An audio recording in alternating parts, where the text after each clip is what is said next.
asalaamaaleykum mbokk yi ñu leen nuyu ku nekk turam ak santam di am mbégte di heure bi bu jotee di waxtaan ak yéen am gan bi nag mu ngi tudd Samba Kara Ndiaye Samba Kara Ndiaye mooy président nouvelle alliance démocratique du Sénégal NADEM aussi nekk benn mouvement bi troisième voie Samba Kara Ndiaye ñu ngi lay nuyu di la gërëm di si nga xamante nga teew fii ci waxtaan bi ñu analyser rek élection bi xamante ne am na ba pare te surtout Sénégal depuis 2000 noo gisee politique bi ni nga koy defee ci réew mi. asalaamaaleykum wa rahmatullahi taala wa barakatuhu onze billah bismillah inna waliyallah. Quelques mots en français pour les auditeurs francophones qui nous écoutent partout dans le monde aussi. Je salue toute la diaspora, je salue tous ceux qui nous écoutent, qui nous suivent depuis un certain moment et je salue le peuple sénégalais mature. Alassane, depuis 2000, le Sénégal vient de vivre un bouleversement politique. ci wolof. waaw Sénégal 2000 ba léegi mi ngi soog a dund benn changement majeur boo xoolee 2000 alternance bi amoon pour jëlee fi woon PS la woon PS bi fi nekkoon depuis 1960. Senghor Abdou Diouf lañ doon tàmm gis ak yeneen nit kanam ñu bees feeñ ak Abdoulaye Wade bi mu ñëwee aussi njabootam libéral ñëw ñu gis si ñu bees ay Idrissa Seck Macky Sall sax tardivement la ñëw parce que ñëwul rek am poste mais ñu seetlu aussi que ni si loolu doon wax soppi leneen moo xewoon mooy ñoo xam ne mosuñu peut-être am expérience si liggéey si nguur ñëw war a am ay poste régalien Ablaye Wade mujj jël ku mel ni Moustapha Niasse par expérience def ko premier ministre jël ñeneen ku mel ni Djibo Leyti Ka indiwaat ko si peggam pour que ñu am benn poids politique ak de responsabilité. léegi bi loolu bi ñu demee Sénégalais yi ñi nga xam ne génération bi nga xam ne ñoo toppoon ci soppi bi ñu bari demoon nañ sax ba mag parce que depuis 1974 la àndaloon ak Maître Wade 26 ans mu def ko d'opposition ba ñëw ci pouvoir bi jeunesse bi àndoon ak ñoom aussi se sont retrouvés vers Idrissa Seck mais qu'est-ce qui s'est passé en 2004 le fameux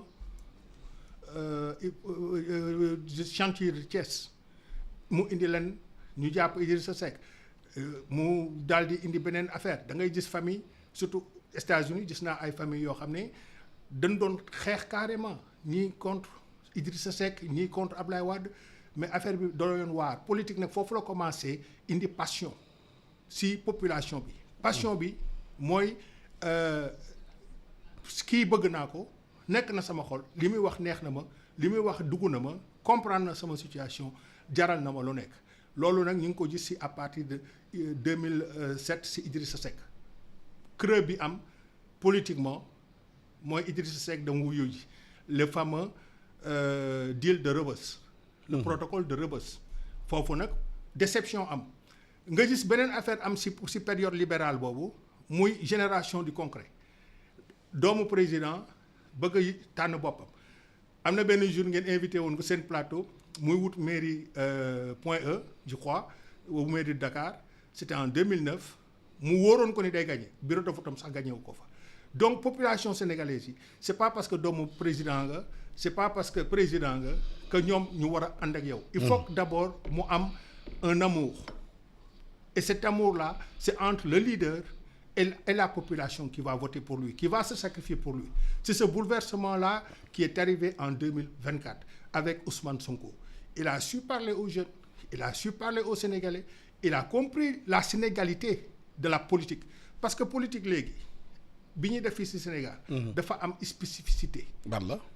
mooy fen. ah bon mooy wax loo gëmul mooy populisme loolu mooy spécificité bi tey dégg nañ ay meeting nit taxaw ne 1000 milliards am nañ ko ci compte bancaire gis nañ ko fi kooku mënu ko génne. nga dégg ci meeting nit taxaw ne la dañuy def réciprocité des visas entre les États-Unis la France et cetera kon nu laaj visa ñu laaj ko visa le petit pays. est-ce que loolu bu amee dafa fekk aussi xel ñi jiitu woon di def politique Sénégal fii dañoo tamit ñoo lay Sénégal bi. moom laa lay expliquer kenn gëmatul kenn. moom laa lay expliquer. xam nga dama la tegal 2000. ba 2024. may la li jur déception bi sénégalais yi am ba plus de 50% de l'électorat sénégalais sur les 7 800 000 n'ont pas voté dimanche c'est que ces gens-là ne s'attendent plus à rien à la politique gëmatuñu politique boo xoolee sur les 7 millions 800 000 Sénégalais yi bokk ci liste électorale bi ñi mën a voter mais du ñëpp a génn dem voter pourquoi te alors que il y avait quand même une demande sociale qui était là demande sociale bi moo doon les Sénégalais voulaient reconduire ce qu'ils ont donné au PASTEF et Diomaye président muy une confiance nee nañ ko population bi soxla nañ leneen il faut nous donner les leviers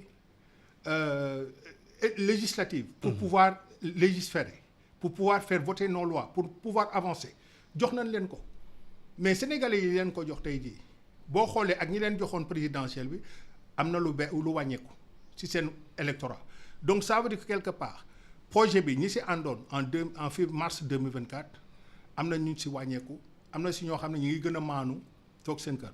est-ce que loolu c'est pas normal nature élection bi la présidentielle bu ñëwee dañuy def confiance nga xamante ne ñu la ñu bëgg tàbb bu ñu demee ba falu ba pare pour beaucoup de gens puisque eggal nañu suñu yéene ci ñoom fal nañ leen léegi législative yi c'est moins important que la présidentielle. présidentielle bi du woon fal de folli la woon. waaw folli la woon c'est-à-dire que dafa nekkoon un acte mais dafa am révolutionnaire. ay Sénégalais xam ne ñoom présidentielle moo doon gënoon am doole ci seen gis-gis que législative. waaw parce que Sénégalais dafa nangu présidentialité dafa nangu un régime présidentiel Sénégalais dafa nangu kilifte gi ñu ne borom réew mi xam nga loolu la ñuy wax. mais léegi da ngay dégg ñu naan le Sonko mooy borom Sénégal en tant que premier ministre en tant que quelqu'un qui vient de gagner la majorité à l'Assemblée nationale. que va devenir Diomaye Faye dans tout ça parce que stature am mooy le chef de l'État mooy. est-ce que Sonko du symbole de l'échec des autres qui ont dirigé le pays depuis 60 ans. mais c'est ce que je viens de vous dire 2000 laa la commencé ba 2024 mais la boo xoolee les soppi 12 ans le Benno Bokk Yaakaar 12 ans ça fait 24 ans ces 24 ans ça nous a amené où Sénégal si gouffre la ko Sonko fekk te faut dire les choses ça va être plus difficile encore une fois j'ai entendu tout à l'heure dans les news que dañuy war a yokk essence bi bon loolu du ma bett parce que réew mi fi ñu toll dafa nekk ci problème bu sérieux parce que FMI balaa mu ñu joxaat xaalis xëy na mois de juin lay doon parce que premier ministre nee na chiffres yi baaxul FMI xoolaat na nee na attention backup ñu dem New York dafay lebi xaalis mais léegi tey jii 1000 milliards yooyu bu dee existé na man damay wax Sonko dama réquisitionné ko ci compte ba nga jël ko nga dimbali Sénégalais yi. mais bu ñu xoolaatee politique Sénégal nu muy doxee ni nga ko waxee depuis 1960 ba léegi mais constat bi Sénégalais bari def mooy normal éducation bi.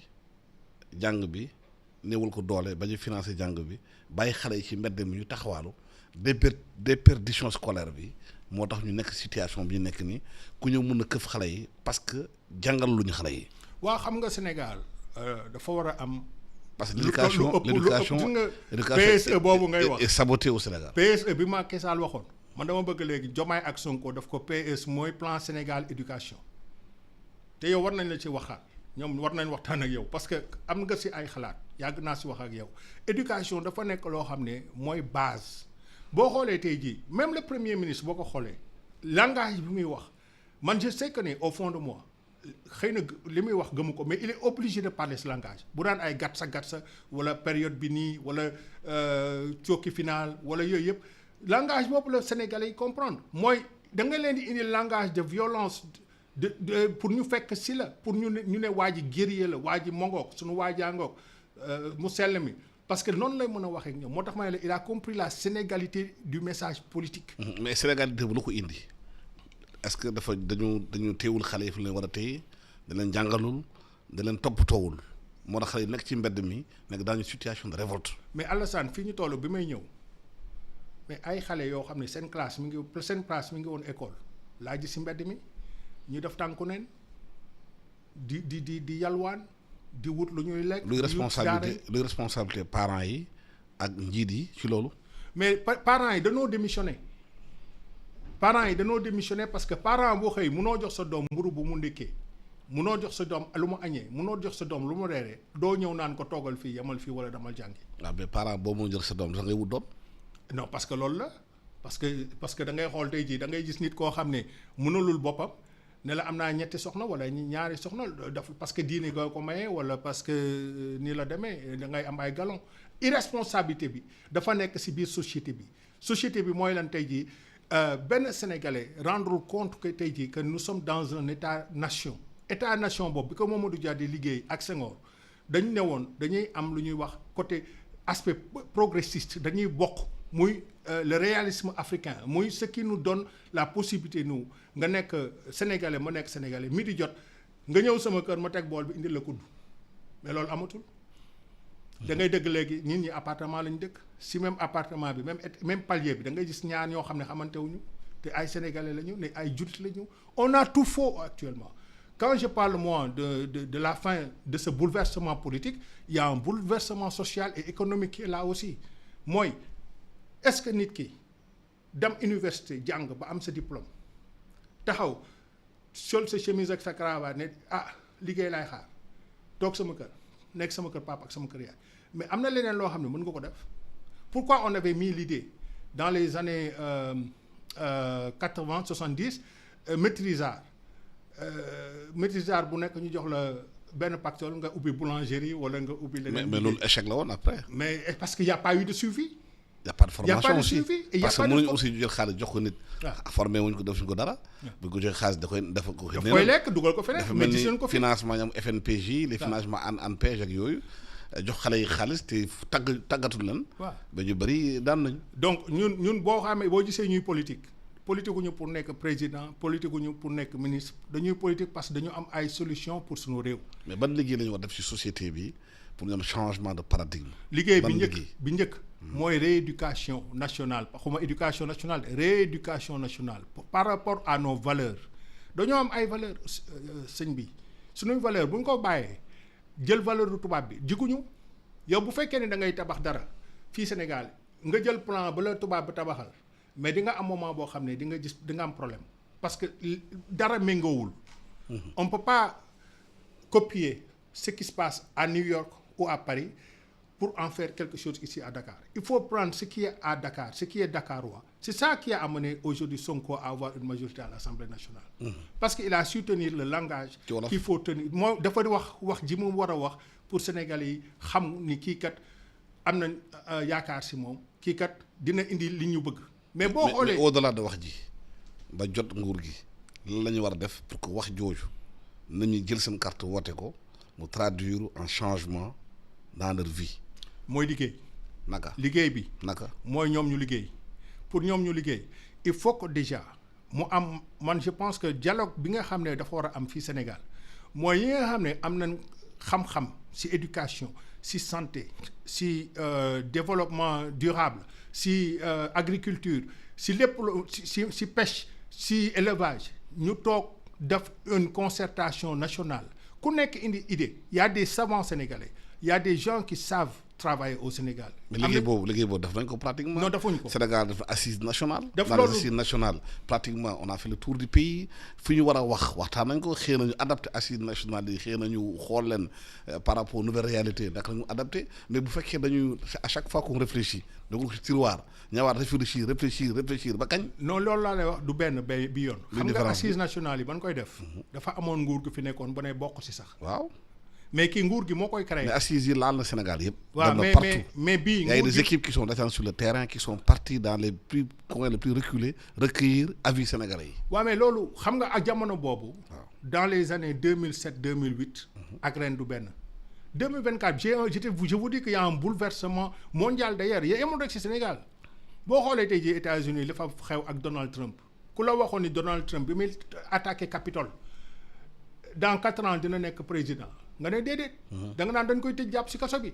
mais c'est ñoo am tey jii ñoo toll foo xam ne ils sont tellement fatigués les populations mondiales laa wax ci politique ba lu leen nit taxawal ku ñuy wax le guerrier le sauveur le messie moo leen gënal lu ne na nga bañ a am benn bagage mais wan leen yaakaar espoir ñu topp la c'est ce qui est arrivé. wóor na ma ni ñi voté Sonko ñëpp amu ci kenn ku lire le projet dont on parle Sénégal xaw ma. 2050 amul kenn ku ko ci lire. mais dañ koy dégg li mu leen di wax ça les fait rêver ñi ngi kontaan c'est 10 minutes ou 20 minutes yi ñuy déglu Sonko fekk xaar nañ ko pendant 4 heures de temps am na ñoo xam ne 1 heure du matin la ñu koy xaar quand on va pour mu ñëw 5 heures du matin wax mais ça fait rêver et c'est ça qui est important. On avait besoin de ce rêve. Mais comment transformer ce rêve en résultat concret? Moi, le travail, ça, c'est à eux maintenant. C'est à eux d'avoir les politiques publiques qu'il faut. On va le déterminer. Je pense que si nous avons fait le budget 2025, nous savons que c'est politique publique. Nous savons quelle intention nous avons avec les Sénégalais. Parce que si nous avons DPG, va passer. Mais bien, si continuer à être Premier ministre, il sera obligé de DPG avec les Sénégalais, avec la majorité de il ne risque pas d'être censuré. Parce que Sénégal dañu bëgg le minimum mooy faju bu ñu feebaree. Absolument. jàng école. Oui. formé wu xale yi am métier mën a liggéey. mais balaa boobu am na bu jiitu. man moo jiitu. lekk gi. waaw ci la bokk. non lekk gi parce que lekk bu amul santé du am. santé bu amul jàng du am xel mi du ñëw bon lekk gi ak discipline xam nga dafay am moment boo xam ne dama naan il faut une petite dose de dictature d'autoritarisme. parce que maa tey daf lu ma neex dafa yomb si dëkk bi. dafa war a commencer tam si ñu jiitu. waaw bu fekkee ni jiituñu seen bopp joxuñu exemple boobu. naka lay population de suivre.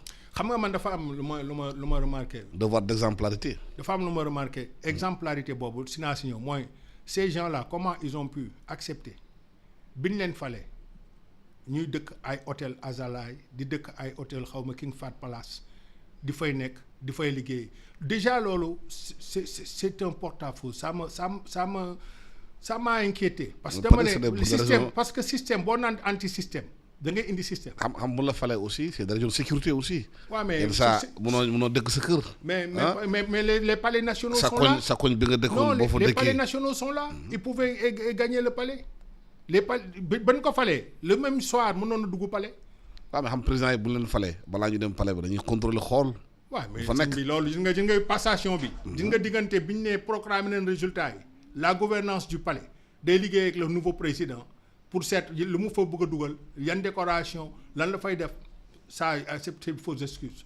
moi je dis que il faut donner l'exemple li ñu war a soxla tey mooy un président un premier ministre un gouvernement boo xam ne dañuy sacrifier seen bopp dañuy sacrifier seen besoin personnel même pour soulager les populations. Les Sénégalais sont fatigués. Sénégalais yi dañ leen war a soulager.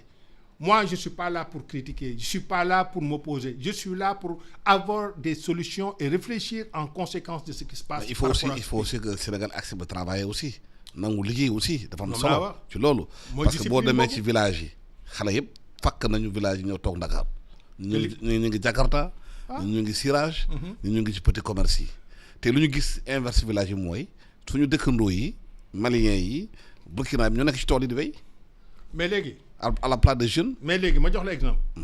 diggante fii Cap-Vert ba Thiès àll boobu yëpp diggante Louga àll Louga ba Saint-Louis ba Daara Jolof àll boobu yëpp domaine national buñ ko joxee xale yi ne leen bàyyi leen daf leen ci forage daf leen ci ferme daf leen ci élevage mais xale yi ñëppay dem jox leen aussi ciment ak matériel bu ñu tabaxee foofu seen kër. mais déjà seen toolu bàyyi yi ñu bàyyi. ci àll bi mais parce que seen toolu bàyyi nga wax de seen toolu bàyyi amuñu lañ fa war a liggéeyee amuñu liñ soxla amuñu connectivité amuñu internet amuñu parce que léegi génération bi ngay comprendre dañu soxla dund li ñëpp di dund. muy am connectivité partout c'est possible da ngay xool Sénégal nous avons au moins 350 jours de soleil. oui au mois. bu amul grisaille ak yooyu mais soleil boobu ñuy am.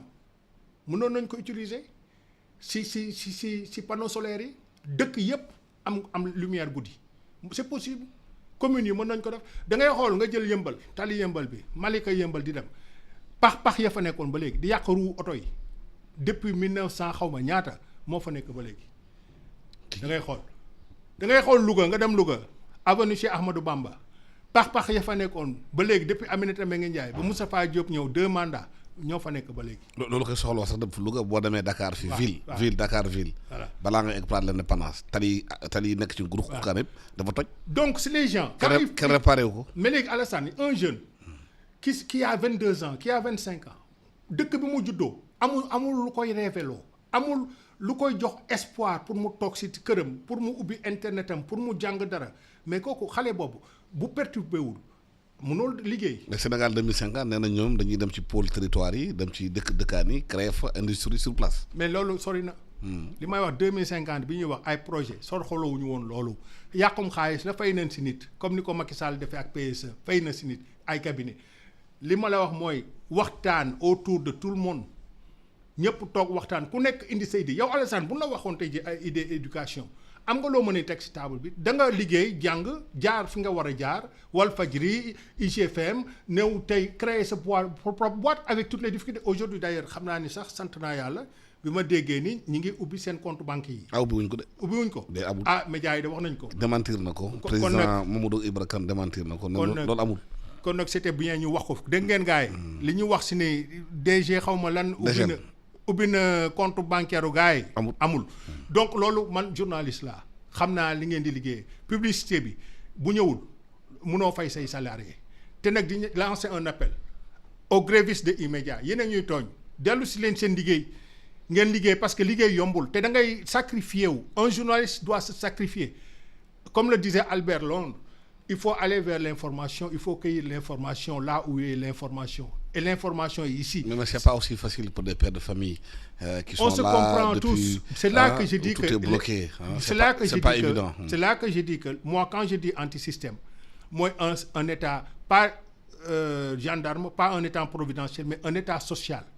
État social moo war ci Sénégal. Mais le presse bi soxla mooy les factures échues. nga xam ne dañ ko liggéey ba pare dañuy fay li ñu yoreel. loolu la ñu laaj. mais léegi yéen. xam nga dañuy violer droit presse bi violer droit presse bi mooy nga yore ma facture ma liggéey la nga dem doo ma ko fay.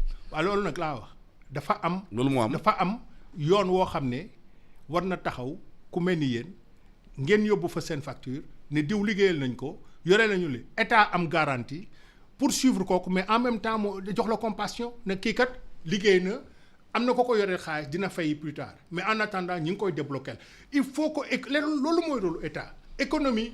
munoo ko créer entreprise da nga koy dimbale doo ko soxatal doo ko wutal pax parce que créer na entreprise am na ay ñuy liggéey si entreprise bi ay pères de famille la ñi nga am seen salaire yow état joxoo leen salaire mais kooku bu amee jafe-jafe vous devez l'aider moo gën leneen. voilà Samba Kara Ndiaye maa lay gërëm di la sant di gërëm auditeurs yi di gërëm tamit techniciens yi nag ci maanaam yore xarla bi Ousseynou Ndiaye ak Charles Coulibaly ak Dami di ñaanal bëccëg jàmm ak salaam ajuma jàmm ak salaam yàlla na yàlla defal jàmm ci réew mi di am aussi une forte pensée à tous les confrères de la presse aujourd'hui qui vivent la situation difficile que nous vivons yàlla baax na merci.